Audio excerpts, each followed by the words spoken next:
Hi guys, this is Bhushan Patil. I am first year MBBS student. Guys मैंने अपना NEET last year पास किया था। मैं भी उस कंडीशन में था जिस कंडीशन में आप इस टाइम पे हो और आप ये वाली वीडियो देखने के लिए आए हो। गाइज ये हमारी इस पार्ट की थर्ड वीडियो है। मैंने इसके पहले एक दो वीडियो बना दी थी। एक फर्स्ट वाली वीडियो में मैंने बताया था ओवरव्यू ऑफ स्ट्रेटेजी कि हमें लास्ट 90 डेज़ में किस तरह से चीज़ें करनी है। और उसके बाद मैंने उसमें बताया था कि मैं आपको हर एक सब्जेक्ट के लिए अलग अलग वीडियो बना के दूंगा, जिसके अंदर मैं बता दूंगा कि आपको इस टाइम पे किस चैप्टर पे फोकस करना है ताकि आप अपना मैक्सिमम स्कोर कर पाओ। तो लास्ट वाली एक मैंने वीडियो बना दी थी फिजिक्स के ऊपर, हमारी फर्स्ट वीडियो फिजिक्स के ऊपर थी। तो वो वाली वीडियो की लिंक आपको डिस्क्रिप्शन में मिल जाएगी। और ये वाली वीडियो सेकंड वीडियो है जो केमिस्ट्री के ऊपर है। गाइस मैं आपको सबसे पहले तो हर एक चैप्टर में से कितने क्वेश्चंस आते हैं वो आपको बता दूंगा, ताकि आपको पता चल जाएगा कि आपको इस टाइम पे कौन से चैप्टर पे फोकस करना है। आपको इस टाइम पे कौन से चैप्टर पे फोकस करना है ताकि आप अपना मैक्सिमम स्कोर कर पाओ। ऐसा ना हो कि आप कोई बहुत बड़ा चैप्टर है लेकिन उसमें से क्वेश्चंस इतने नहीं आ रहे एज कम्पेयर टू उसके कंटेंट के, और कोई ऐसा चैप्टर है जिसके अंदर कंटेंट कम है लेकिन उसके अंदर से क्वेश्चन अच्छे पूछे जाते हैं, अच्छे अमाउंट में क्वेश्चन पूछे जाते हैं, तो आप वो वाला चैप्टर आप पहले कर लो। फिजिक्स के अंदर जिस तरह से 8 ब्लॉक सिस्टम था, मैंने वाली वीडियो में बताया था, वैसे केमिस्ट्री के अंदर 3 ब्लॉक सिस्टम होता है। फिजिकल केमिस्ट्री, इनऑर्गेनिक केमिस्ट्री और organic chemistry. Physical chemistry physics के तरह होती है जो अपने नीट में फार्मूला बेस पूछी जाती है, बहुत ईजी पूछते हैं। नीट के अंदर फिजिकल केमिस्ट्री बहुत ईजी आती है, सिर्फ फार्मूला बेस होती है। तो आप उसके लिए मैं आपको बताऊँगा कि आगे ये वीडियो में। सबसे पहले हम बात करेंगे organic chemistry and inorganic chemistry की भी। ऑर्गेनिक केमिस्ट्री इनऑर्गेनिक केमिस्ट्री भी ईजी आती है। ऑर्गेनिक केमिस्ट्री में आपको याद रखना है कि आपको कब ज़्यादा कर बेसिक लेवल की चीज़ें करनी होती है, हाई लेवल की चीज़ों पे इस टाइम पे मत जाना। जेई वाले क्वेश्चन, जेई एडवांस के क्वेश्चन इस टाइम पे करते बैठोगे ना, फालतू में टाइम वेस्ट हो जाएगा और दूसरी चीज़ें भी रह जाएगी, क्योंकि हमको इतना हार्ड पूछते ही नहीं है।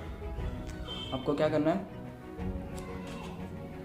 पहले तो सुनो कि उसके अंदर से कितने क्वेश्चन आते हैं। ऑर्गेनिक केमिस्ट्री के अंदर सबसे पहले तो जीओसी के अंदर से आपको 4 क्वेश्चन जितने पूछ लेता है। उसके बाद हाइड्रोकार्बन में से 1 क्वेश्चन आता है, हेलोअल्केन में से भी 1 आता है, अल्कोहल फिनॉल में से 2, एल्डिहाइड कीटोन में से 2, अमाइंस में से 1।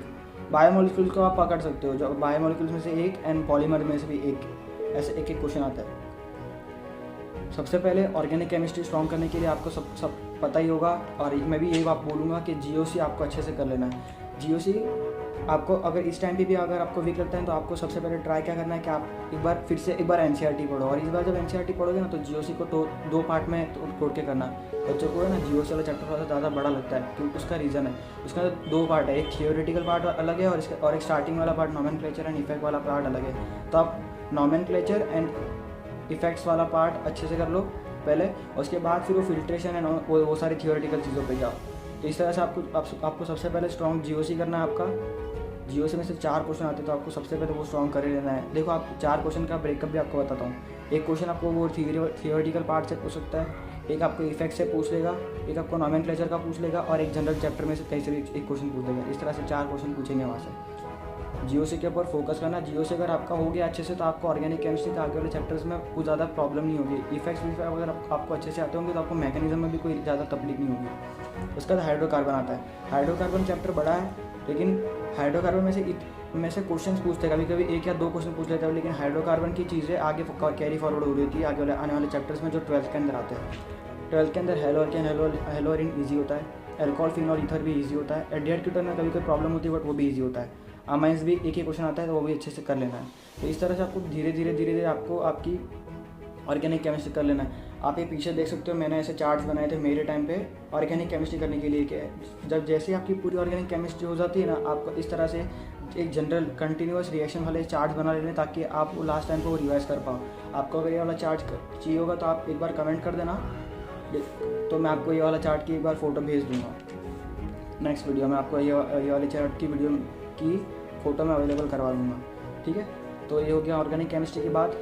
गाइस देखो वीडियो थोड़ा सा लंबा होगा, बट मैं ये नहीं चाहता कि आपको मैं आधी इन्फॉर्मेशन दे दूँ, ताकि आप उससे फिर क्या होगा कि आपको तो अच्छा लगेगा कि हाँ चलो छोटी सी वीडियो में आपको कंटेंट मिल गया, बट मुझे खुद को सेल्फ सेटिस्फेक्शन नहीं मिलती। मुझे ऐसा लगता है कि मैंने अच्छे से अपना कंटेंट डिलीवर किया, इसलिए थोड़ी सी वीडियो मेरी बड़ी जाती है। बट हाँ ये सारी चीज़ें आपके लिए इंपॉर्टेंट है। आपको देखो चीज़ें करनी है। देखो यार, जीरो से वैसे 4 क्वेश्चन आते तो आपको वो चैप्टर सबसे पहले करना ही करना है, तो तभी आप ऑर्गेनिक केमिस्ट्री को आगे कर पाओगे। कोई बच्चे क्या करते हैं कि सीधा हेलोजन पे कूदते हैं, जीओसी आपका वीक होता है, तो उसकी वजह से आगे वाले चैप्टर्स भी हो नहीं पाते। तो आपको सबसे पहले जीओसी कर लेना, तो उसके बाद आपको आगे वाली चीज़ें हो जाएगी। उस तरह से फिर देखो अभी क्या होगा, इनऑर्गेनिक केमिस्ट्री में वैसे ही करना है। इनऑर्गेनिक केमिस्ट्री में chemical bonding and periodic table वाला चैप्टर आपको सबसे पहले कर लेना है। आप अगर ये दोनों चैप्टर आप कर लेते हो तो आपका फिर इनऑर्गेनिक केमिस्ट्री का बेस बन गया। जैसे जीओसी करने से आपका ऑर्गेनिक का बेस बनता है, वैसे ये दो चैप्टर करने से आपका इनऑर्गेनिक केमिस्ट्री का बेस बनता है, आपको पता ही है। तो ये दो चैप्टर करने से क्या होगा, आपको आगे वाले इनऑर्गेनिक वाले चैप्टर्स में ईजी पड़ेगा। केमिकल बॉन्डिंग में से 3 क्वेश्चन, पीरियोडिक टेबल में से 1 क्वेश्चन, हाइड्रोजन में से 1 क्वेश्चन, एस ब्लॉक में से 1 क्वेश्चन, पी ब्लॉक 11th वाला 1 क्वेश्चन, पी ब्लॉक 12th वाला 2 से 3 से 4 क्वेश्चन तक आ जाता है। डी एंड एफ ब्लॉक 1 से 2 क्वेश्चन, ठीक है। ऐसे इसका बेकर है। और मेटलर्जी इसके अंदर गिन सकते हो, 1 क्वेश्चन आता है मेटलर्जी। और हाँ, अब बचा कोऑर्डिनेशन कंपाउंड। तो कोऑर्डिनेशन कंपाउंड भी बहुत ज़्यादा इंपॉर्टेंट चैप्टर है। कोऑर्डिनेशन कंपाउंड में से कभी कभी 3 तो कभी कभी 4 भी क्वेश्चन पूछ लेता है। मैंने यहाँ पे 3 लिखा, लेकिन कभी कभी 4 क्वेश्चन पूछ लेता है। कोऑर्डिनेशन कंपाउंड को आपको एकदम अलग चैप्टर की तरह समझना है और उसको एकदम अच्छे से अलग से करना है। उसके अंदर का नॉमेनक्लेचर, उसके अंदर की सारी जो चीज़ें इंपॉर्टेंट चीज़ें हैं वो सारी आपको बहुत अच्छे से करनी है। बहुत अच्छे से इन द सेंस कि आपको एनसीईआरटी लेवल पे करना है। ऐसा नहीं बोल रहा हूँ कि जेई लेवल पे जाना है, बट ये कोऑर्डिनेशन कंपाउंड ये ऐसा चैप्टर है, वो इंपॉर्टेंट चैप्टर है। कभी कभी उसमें से उनका अगर ये हुआ कि उनको ज़्यादा क्वेश्चन पूछते हैं तो 5 ही पूछ ले, कुछ भरोसा नहीं। इसलिए कोऑर्डिनेशन कंपाउंड वाला चैप्टर आपको अच्छे से कर लेना है, ठीक है। यही चीज़ है। केमिकल बॉन्डिंग सबसे पहले अच्छे से करना है, सारे स्ट्रक्चर्स वगैरह सारी चीज़ें अच्छे से कर लेना है। हाइब्रिडाइजेशन आपको अच्छे से आना चाहिए, ताकि फिर ये सारी बेसिक चीज़ें यार इस टाइम पे तो आपको ये सारी चीज़ें आनी चाहिए। इस टाइम पे बस आपको इन चीज़ों पे फोकस करना है कि ये वाला चैप्टर मेरे को अच्छे से कर लेना है। इन चैप्टर से सारे आपके पास्ट ईयर सारे क्वेश्चन आपके एनसीईआरटी के क्वेश्चन हो जाने चाहिए। सेम भी और गोज विद ऑर्गेनिक केमिस्ट्री। आपके इस टाइम पे ऑर्गेनिक जो एनसीईआरटी के पीछे जो एक्सरसाइज दी है वो आपकी हो जानी चाहिए, पास्ट ईयर वाले क्वेश्चन आपके हो जाने चाहिए। और इससे एक्स्ट्रा कुछ मत करना इस टाइम पे इससे एक्स्ट्रा कुछ भी मत करना प्लीज़।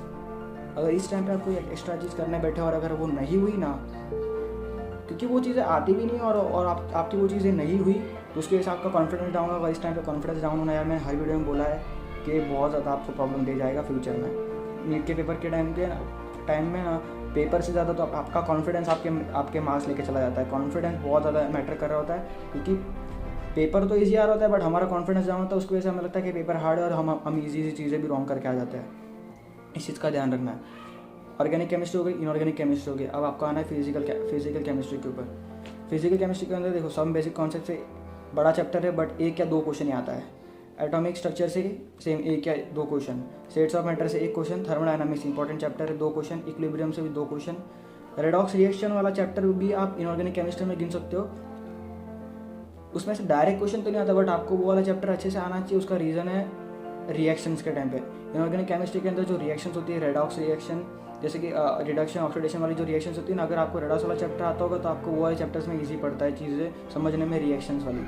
तो आपको रेडॉक्स रिएक्शन वाला चैप्टर अच्छे से कर लेना है इस टाइम पे, ताकि आपको उसमें प्रॉब्लम ना हो इनऑर्गेनिक केमिस्ट्री में। तो फिजिकल केमिस्ट्री 11th की हो गई। उसके बाद 12th के अंदर 4 चैप्टर है फिजिकल केमिस्ट्री के। सॉलिड स्टेट 1 क्वेश्चन आता है, सॉल्यूशन 2 क्वेश्चन आता है, इलेक्ट्रोकेमिस्ट्री 2 क्वेश्चन आता है, केमिकल काइनेटिक्स 1 क्वेश्चन आता है और सरफेस केमिस्ट्री का 1 क्वेश्चन आता है, ठीक है। फिजिकल केमिस्ट्री बहुत ज़्यादा इजी आती है। इलेक्ट्रोकेमिस्ट्री और इक्विलिब्रियम आपको थोड़ा सा हार्ड लग सकता है, लेकिन ये देखो मैंने लास्ट वाली वीडियो में बताया था रोटेशन आपको किस तरह से करना है, आपको कौन से टॉपिक्स पे हिट करना है। उस तरह से यहाँ पे ये होता है कि आपको इक्विलिब्रियम में टॉपिक्स हिट करने होते हैं। सॉल्ट हाइड्रोलिसिस कर लो अच्छे से, पीएच वाला टॉपिक अच्छे से कर लो। 2 क्वेश्चन आते हैं इसमें, इन दोनों टॉपिक में से कोई ना कोई क्वेश्चन आएगा ही, और 1 क्वेश्चन पूरे चैप्टर में जनरल क्वेश्चन आता है, तो आपको वो कर लेना है। इस तरह से आपकी चीज़ें हो जाएगी, ठीक है। उसके बाद आता है इलेक्ट्रोकेमिस्ट्री। इलेक्ट्रोकेमिस्ट्री में भी सेम इलेक्ट्रोलाइटिक सेल वाला चीज़ आपको अच्छे से कर लेना है, और एक नर्स इक्वेशन वाला चीज़ अच्छे से कर लेना है, तो आपका ये वाला चैप्टर भी अच्छे से हो जाएगा। नर्स इक्वेशन से बहुत सारे क्वेश्चन पूछ रहे होते हैं, हर बार क्वेश्चन आ जाता है, इस साल भी आपके टाइम पे आ सकता है, इसलिए कर लेना ये। सॉलिड स्टेट भी ईजी आता है। सॉल्यूशन कभी कभी हार्ड लगता है, बट इसके अंदर फार्मूला बेस्ड क्वेश्चन पूछे जाते हैं, डायरेक्टली फार्मूला लगा के क्वेश्चन पूछे जाते हैं। एन वाली वैल्यू फाइंड करनी आनी चाहिए आपको, ताकि जिससे फिर आपका क्वेश्चन ये इजीली हो जाएंगे। 2 क्वेश्चन आते हैं, कर लेना है। एटॉमिक स्ट्रक्चर यहाँ पे भी इंपॉर्टेंट है, और फिजिक्स के अंदर भी इंपॉर्टेंट हो जाएगा। अगर आपको एटॉमिक स्ट्रक्चर यहाँ पे आता है तो आपका वो वाला चैप्टर अच्छे से हो जाता है। फिजिक्स के अंदर 2-3 चैप्टर में आपको ये वाली चीज़ें हेल्प कर जाती है। इस तरह से कर लेना है। ठीक है गाइस, तो ये वाली हो गई केमिस्ट्री वाली वीडियो। देखो मैंने आपको बता दिया, आपने चीज़ें सुन ली, ऑर्गेनिक केमिस्ट्री में इंपॉर्टेंट चीज़ें सुन ली, इनऑर्गेनिक केमिस्ट्री में चीज़ें सुन ली, और फिजिकल केमिस्ट्री में भी चीज़ें सुन ली। फिजिकल केमिस्ट्री ईजी होता है, सिर्फ फार्मूला बेस अच्छे से आपको चीज़ें करनी है, फार्मूला डाल के क्वेश्चन सॉल्व करना है, फार्मूला डाल के क्वेश्चन सॉल्व करना है। ईजी क्वेश्चन आते हैं, ईजी क्वेश्चन आते हैं, ईजी क्वेश्चन आते हैं, इसलिए याद रखना ईजी चीज़ें ही करनी है। पास्ट ईयर वाले क्वेश्चन भी कर लोगे ना इन सारी चीज़ों के अंदर, केमिस्ट्री के अंदर, तो past year question and NCERT के पीछे वाले क्वेश्चंस भी इतना भी इनफ होता है, बहुत ज़्यादा इजी आती है केमिस्ट्री। और केमिस्ट्री के अंदर मार्क्स स्कोर करना भी अपने नीट के एग्जाम में इजी होता है, इसलिए चीज़ें ध्यान रखनी, इजी चीज़ें करनी है। अब मैं वही कह रहा हूँ कि मैंने चीज़ें बोल दी, आपने चीज़ें सुन ली, बट ये लास्ट 90 डेज़ में आपको फोकस करके अच्छे से पढ़ना है यार। लास्ट 2 साल से मेहनत कर रहे हो, चलो लास्ट किसकी कोई होता है जिन्होंने 12th से प्रिपरेशन स्टार्ट की होती है, तो आप 1 साल से मेहनत कर रहे हो। अब बस ये अभी और 3 महीने अच्छे से, बहुत ज़्यादा अच्छे से मेहनत कर लो। मैं आपको बता ही रहा हूँ कि कौन से टॉपिक आपको पढ़ना है, बस आप ये टॉपिक पढ़ लो, आपका हो जाएगा यार। लास्ट टाइम देखो मैं भी इस टाइम मैंने भी 2020 में अपना नीट पास किया है। आप अभी जिस कंडीशन में हो, लास्ट ईयर जिस कंडीशन में मैं था, मैं भी बहुत ज़्यादा लो फील करता था, बट यार हमें फाइट मारनी होती है। मैं लास्ट ईयर इतने कॉम्पिटिटिव एनवायरनमेंट से पास आउट होके ये मेरा लास्ट ईयर एडमिशन हो गया था MBBS में। वैसे इस तरह से आप अभी फाइट मारो यार, फाइट मारोगे ना तो हो जाएगा, मैं गारंटी दे रहा हूँ, फाइट मारोगे तो हो जाएगा। और फोकस रखना है, और इस टाइम पे एक चीज़ याद रखनी है कि गिव अप नहीं करना, बस गिव अप नहीं करना, चीज़ें करते जाओ। अभी आगे वाली वीडियो में बना दूंगा बायोलॉजी के ऊपर, तो फिर हमारी ये पूरी सीरीज़ खत्म हो जाएगी। फिजिक्स वाली सीरीज़ मैंने बता दी, फिजिक्स के अंदर मैंने एक प्रो टिप भी दी थी, तो आप एक बार वो वीडियो देख लेना तो आपको पता चल जाएगा। केमिस्ट्री वाली चीज़ें हो गई। केमिस्ट्री के अंदर आपको ऑर्गेनिक केमिस्ट्री के अंदर नोट्स चाहिए होंगे। वैसे तो इस टाइम पर मैं आपको मतलब एक सलाह दूंगा कि आपको, अगर आपके पास अगर जो नोट्स होंगे आपको वही करने चाहिए, अगर फिर भी आपको अगर चाहिए होगा चार्ट्स वगैरह, तो मैं आपको ये वाले चार्ट्स दे दूँगा, वो आप मैंने बता दिया। बस ये वाली चीज़ें करनी है यार, पढ़ते जाओ। और इनऑर्गेनिक केमिस्ट्री सिर्फ NCERT से करनी है, पूरी की पूरी चीज़ें पूरी NCERT जो इनऑर्गेनिक केमिस्ट्री वो अच्छे से कर लेनी है। ऑर्गेनिक केमिस्ट्री भी सिर्फ NCERT से करना है क्योंकि ईजी आता है। फिजिकल केमिस्ट्री से क्वेश्चन सॉल्व कर लेना है पास्ट ईयर वाले, और इसके NCERT के पीछे से ये सारी चीज़ें करते जाना। और गाइस फोकस रखना यार, और don't give up, please don't give up. अच्छे से पढ़ो यार, बहुत ज़्यादा अच्छे से पढ़ोगे ना तो बहुत ज़्यादा अच्छी कॉलेज मिलेगी। मैं आपको इतना ज़्यादा बोल रहा हूँ क्योंकि मेरे साथ हुआ है। इस टाइम पे मैं भी ज़्यादा फोकस नहीं कर पा रहा था, बट हाँ आपको गिव अप नहीं करना है, थोड़ी धीरे धीरे चीज़ें करते चलो। मैंने फर्स्ट वाली वीडियो में बताया था कि हमें यहाँ से लो लेवल से हाई लेवल जाना है। कुछ बच्चे होते हैं जिनका प्रिपरेशन भी लो लेवल पे चल रहा होगा, कोई होंगे जिनका एवरेज चल रहा होगा, कोई होंगे जिनका बहुत ज़्यादा अच्छा चल रहा होगा। तो हमें लो लेवल से हाई लेवल पर कैसे जाना है, वो सारी वीडियो में आपको बता रहा हूँ। आपको मैं बता दे रहा हूँ कि कौन से चैप्टर से कितने क्वेश्चन आते हैं और आपको क्या क्या फोकस करना है। फिजिक्स वाली वीडियो में मैं बता दिया था, केमिस्ट्री वाली वीडियो में अभी आपको बता दिया है मैंने किस तरह से आपको चीज़ें करनी है। बस आपको गिव अप नहीं करना है यार, चीज़ें करते जाओ, और हो सके तो प्लीज़ अब मेरा एक काम कर दो कि गाइस ये वीडियो को थोड़ा शेयर करो, और अगर आपको अगर हेल्पफुल हो रहा है तो बस मुझे कमेंट बॉक्स में फीडबैक दे दो कि हाँ भैया मुझे आपकी वीडियो से थोड़ा हेल्पफुल हो रहा है, ताकि मुझे भी पता चले कि हाँ मेरी वीडियोज़ आपको हेल्प कर रही है। और जो भी आपको अगर डाउट्स आ रहे होंगे तो आप एक बार कमेंट बॉक्स में कमेंट कर दो। बायोलॉजी वाली वीडियो में आगे बनाने वाला हूँ, तो वो वाला मत करना। और बस धीरे धीरे चीज़ें करते जाओ तो हो जाएगी चीज़ें, ये याद रखना। और डोंट गिव अप, प्लीज़ मैं बार बार बोल रहा हूँ, डोंट गिव अप, और फोकस रहना। All the best guys.